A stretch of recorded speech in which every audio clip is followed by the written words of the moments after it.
After years without a hit in their native land and a grand total of 0 hits in America, today's band, they were really on their last leg. They were told by their label if their next record was not a big hit, they would kick them to the curb. They'd be done. This band was in debt. They were desperate, but they were a band made up of working class fighters. However, today's classic song was one that the band deemed a throwaway track that didn't even deserve to be on their next album. They were going to leave it off. They weren't even going to record it. But the late decision to include the song would lead to a couple of DJs from the South playing the deep cut, and it spread like wildfire. Not only saved their career, but it catalyzed a classic rock anthem. Up next, the story of one of the most overlooked bands of the entire 70s and the surprising motivation behind this classic song. Hey music junkies, Professor of Rock, always here to celebrate the greatest artists and the greatest songs of all time. You know, if you were the fiercest Hungry Hippos player in your neighborhood, you're gonna dig this channel of musical nostalgia. It's a daily time machine that really takes you back to your youth, or even better, a simpler time. Make sure that you subscribe below right now, click the red button, click the bell and all that stuff so that you don't miss our upcoming interviews. Also, take a look at our Patreon. Your support helps us build this channel. We can do more interviews, more history. That's what it's all about. So it's time for another edition of our series, The New Standards. This is a show that takes an in-depth look into songs that really transcend genre, decade, and fads. Songs that are monumental touchstones in our culture and in our society. Today we're going to celebrate a band that truly deserved better. I believe they're one of the most overlooked bands ever, and certainly of the 70s. They really had the true rock and roll spirit and created some of the greatest works in the classic rock canon, including their 1976 magnum opus, The Boys Are Back in Town. Of course, talking about Thin Lizzy.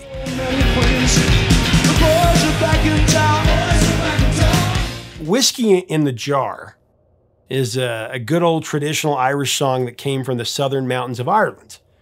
In 1972, Dublin's Thin Lizzy reimagined the beloved ditty and made a rockin' rendition that actually soared to #1 in Ireland, went to #6 in the UK, and #7 in Germany. It was a big hit.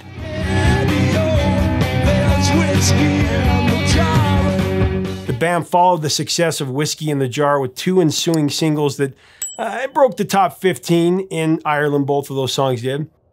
But then the band slid on a cold streak, with 6 consecutive singles from 2 LPs failing to chart altogether, in any country, including their homeland. The height of frustration for any creator in any realm is when you string together several creations that succeed and you feel like you've got it figured out, only to falter, and then before you know it, you're sinking in the quicksand of failure and confusion.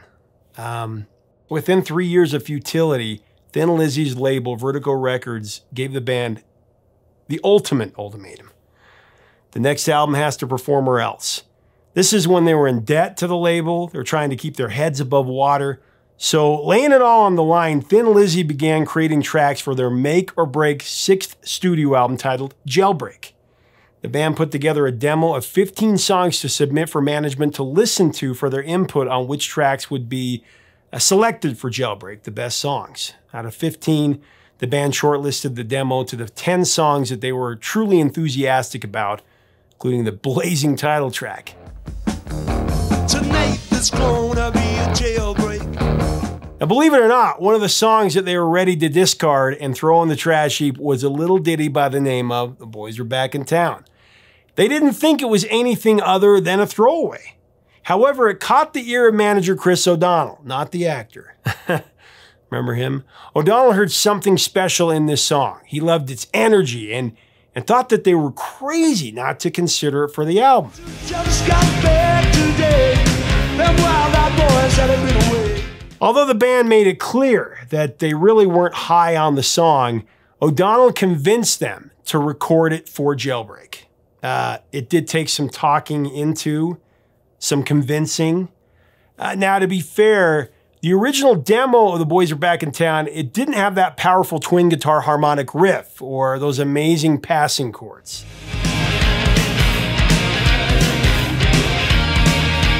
Those elements were added in the recording session. So even with the bolstered production, The band really had no intention of releasing The Boys Are Back in Town as a single. Barely made the album. I think it was an afterthought.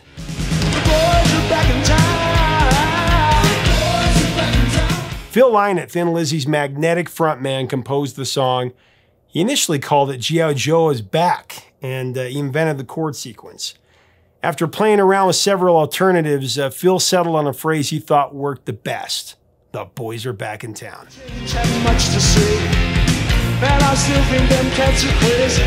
Actually, Phil's inspiration for The Boys Are Back in Town came from a couple of different sources.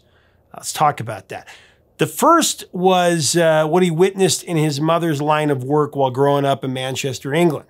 Phil's mother, Philomena Lynott, she managed a club called the Showbiz, which was an alleged hangout for the Quality Street Gang. It's an underground criminal syndicate similar to the Mafia. Now, the good folks of Manchester will tell you that the boys in The Boys Are Back in Town, that actually refers to the Quality Street Gang, since the enterprise was based in Manchester, where Phil Lynott grew up. Members of the QSG were known for their stylish garb, which undoubtedly inspired Lynott's lyric in verse 3.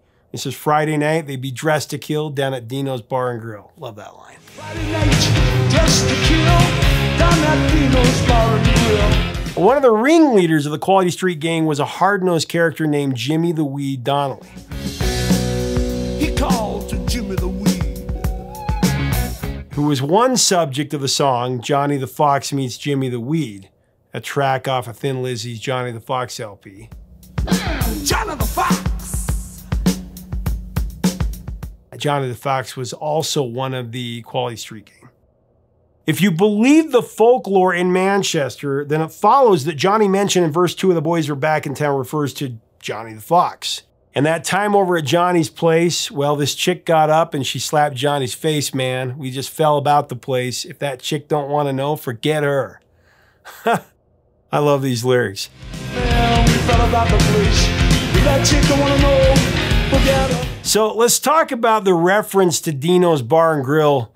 Now, as we get into that, I do want to mention our sponsor, Zenni Eyewear. Zenni is the best choice for you and your family if you need glasses, any kind. You can't beat the price. It's impossible. You can get a complete pair of prescription glasses for as low as $6.95. $7. And even with adding all the features and choosing the exact style that you want, you'll get up to 80% off regular retail prices. That's amazing in the inflationary world that we live in right now.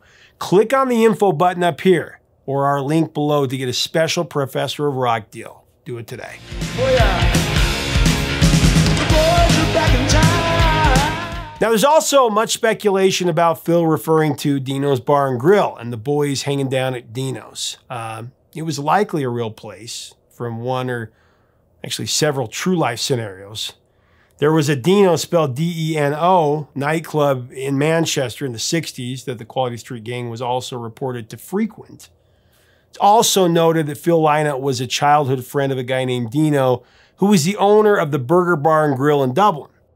Thin Lizzy guitarist Scott Gorham, he revealed that Lynott was a fan of the detective series 77 Sunset Strip. 77 Sunset Strip.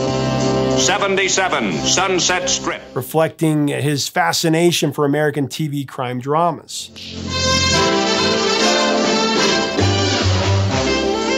On the origin of Dino's Bar and Grill, Scott claims that Phil got that name from Dino's Lodge, that was a Hollywood cabaret co-owned by the King of Cool, Mr. Dean Martin. And that was included in the opening credits of each episode of 77 Sunset Strip. Dino's Lodge was definitely a place where the drink will flow, but not where blood will spill, as the line goes in verse 3. The drink will flow and the blood will spill. When the boys want to fight, you better let them. However, blood was regularly spilling with the wild-eyed crowd that partied at Dino's in Manchester. I am willing to bet that Phil Lynott had that joint in mind when he wrote the song, but name-checking his chum from Dublin in his tune, that would have been very cool as well. I'm sure it's a little bit of all of those things. Curiously, Scott Gorham also mentioned that Phil was captivated by the American mystique. So he added the bar and grill part of Dino's to put, some American flavor in The Boys Are Back in Town. The duo Guitar Assault by Thin Lizzy, Axman, Scott Gorham, Brian Robo Robertson, and the boys are back in town.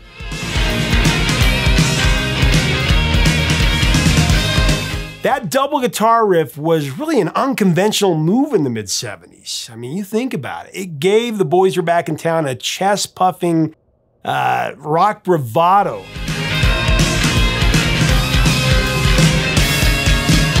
The bands would emulate far after. You know, bands like Def Leppard, AC/DC, Judas Priest.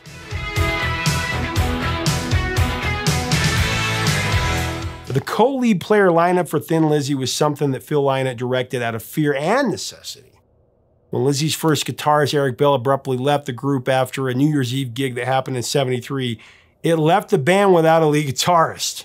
After Lynott replaced Bell with Gary Moore, he vowed to never be in that position that Bell had put him in before, ever again.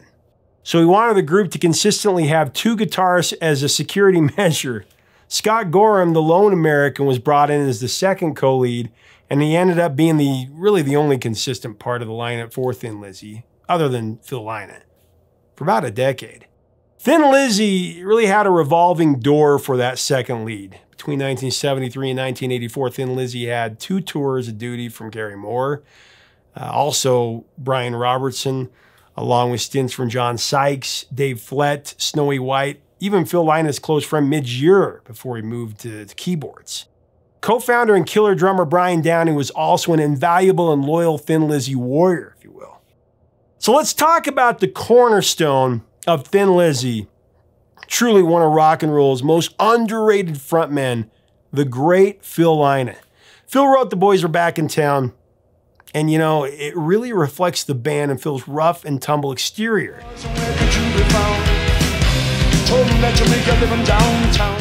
And, you know, the band's proud working class roots, his as well. This song, as many of theirs, connected with their fans in a big way. You know, that had similar backgrounds and experiences.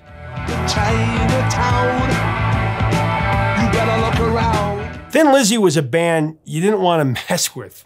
They were prone to start and finish the fight. In fact, their roadies were chosen based in part on their fighting skills. They were the true live fast, die young band of rock and roll. They drank heavily and they were the life of the party.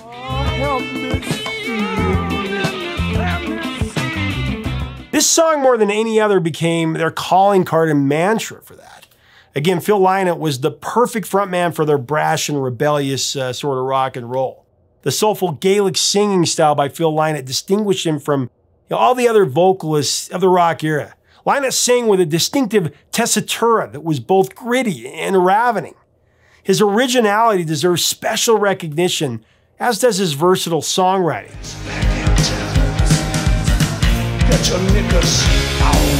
He could write antagonistic tracks like Jailbreak and Chinatown, but he could also evoke a sweet romantic sentiment with songs he penned like Still in Love with You or King's Call.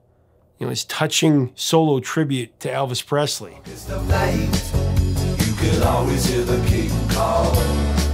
It was the man's mesmerizing charm and his commanding showmanship that made him truly exceptional.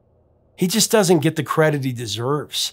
Phil had a gifted ability to engage an arena full of thousands of people and turn the show into an intimate one-on-one experience. He lured people to his stage. So let's go back to 1976 and the freshly released album Jailbreak. Thin Lizzy was touring America in support of Jailbreak. But you know, ticket sales were light. Airplay was even lighter. Before one of the band's US gigs, manager Chris O'Donnell, he burst into the band's dressing room to deliver some great news. Congratulations, boys. You have a real hit. This is what O'Donnell said. Now, the band thought that their manager was referring to the title track, you know, Jailbreak, because that was the song that they all thought was money. They thought it was a hit. Tonight there's gonna be a jailbreak. But it was actually The Boys Are Back in Town, the song that they nearly declined to record that was, you know, barely made the album. It was breaking out on American radio because 2 DJs in Louisville discovered it, and they began playing the song every hour. They got a huge reaction from the listeners. The phone lines lit up. Everybody was requesting it. Scott Gorham recounted that after hearing the exciting news from their manager, Phil turned to the band and said, well, I guess we have to put that song in the set. They didn't have the song in the set.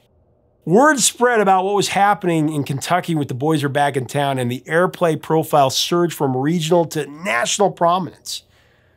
It's just amazing how much power DJs had back in the 70s. That's so cool. In 1976, the Boys Are Back in Town became a surprise international smash. It put the Thin Lizzy Boys back at #1 in Ireland. Man, what a great feeling that must have been for the band. It went to #8 in Canada, it went to #8 in the UK, it went to #12 on the Billboard Hot 100 here in the US, where it also developed into one of the most played tracks on album rock radio. Seriously, you can't go an hour or two in America without hearing this rock masterpiece on a classic rock radio station. It's just a staple. The boys are back in town. Oh yeah. The New Music Express voted The Boys Are Back in Town the single of the year in '76. And many music critics have lauded the song as one of the all-time greatest guitar tracks, which I, of course, agree with. Sir Bob Geldof believes The Boys Are Back in Town is one of the top 5 songs ever recorded. He fuses about every part of the song's arrangement and musicianship. The Boys Are Back in Town, it's just become a timeless sing-along rock anthem that's played at sports arenas around the world. It's a ritual theme song played before rugby matches in Ireland as well. I mean, this song has become a permanent fixture of the cultural vernacular. It's a saying that I use all the time. Whenever I'm going to get together with a few friends from my past, especially my high school buddies, I always say it. My wife and my kids have learned to roll their eyes when I say it. Just the other day, I got off the phone with a friend of mine, was excited about getting together for a night of reminiscing with other friends. First thing I say, well, the boys were back in town. She's like, oh boy. The boys are back in town.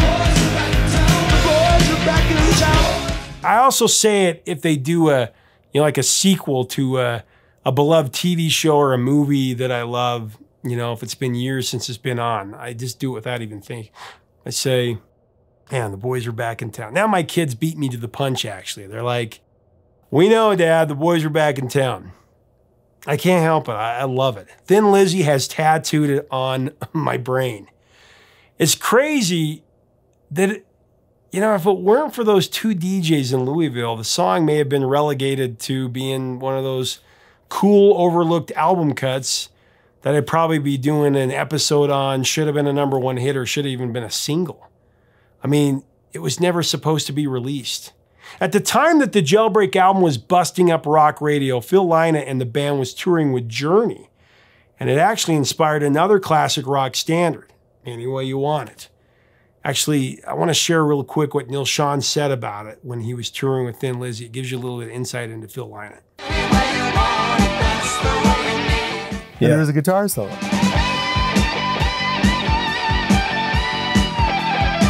But really, we were on a tour with Thin Lizzy at that time. Mm-hmm. And, they were playing, Jailbreak.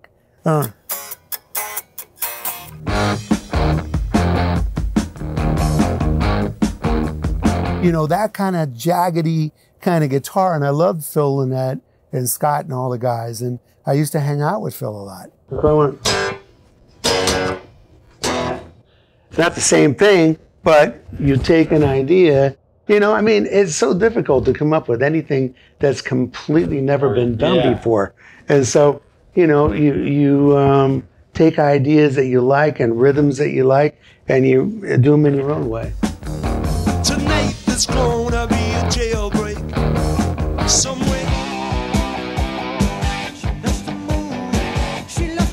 I was inspired. I'm not afraid to say where I got it. Everything comes from somewhere. Phil Lynott was one of those brilliant rock stars that struggled to control the urge to live an excessive rock and roll lifestyle. Phil admittedly bought into the whole thing. He drank himself into stupors and snorted mountains of cocaine. He shot heroin. In the latter part of the 70s, he became extremely ill from alcohol poisoning and from drug abuse. It caught up with him. There's actually one occasion when he was complaining of severe body pain when he collapsed on the floor and was taken to the hospital. Phil was diagnosed with hepatitis. But the abuse didn't cease or even decrease. Sadly, Lynott's last years were heavily affected by drug and alcohol dependency, leading to his collapse on Christmas 1985 at his home in Kew, England. He was discovered by his mother, who was not aware of his dependence on heroin at the time. She contacted his wife, Carolyn, who knew about her husband's heroin abuse and immediately identified the problem as very serious. After Carolyn drove him to a drug clinic, Phil was taken to Salisbury Infirmary, where he was diagnosed as suffering from sepsis. Although he regained consciousness enough to speak to his mother, his condition worsened by the start of '86 and he was put on a ventilator. Phil Lynott died of pneumonia and heart failure in the hospital's intensive care unit on the 4th of January 1986 at the age of 36. It's been a massive loss as we wonder what else Phil would have achieved had he lived. Fortunately, we have a trove of incredible songs and albums from Phil and Thin Lizzy that will live on forever.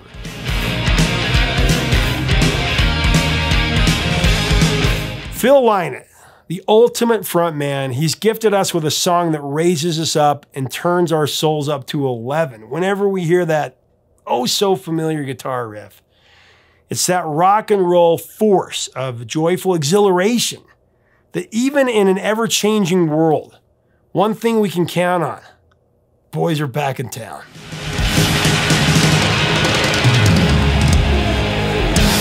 Leave us a comment about Phil Lynott, Thin Lizzy, and this amazing song, and the album cover of Jailbreak. Phenomenal album cover. What do you think about it? What are your memories of this song? What do you think about Phil as a singer, as a frontman? Let us know in the comments. Make sure to subscribe below if you want to be part of our continuing, ongoing channel and discussion about music history. It's all about keeping the music alive. Till next time, 3 chords and the truth, my friends.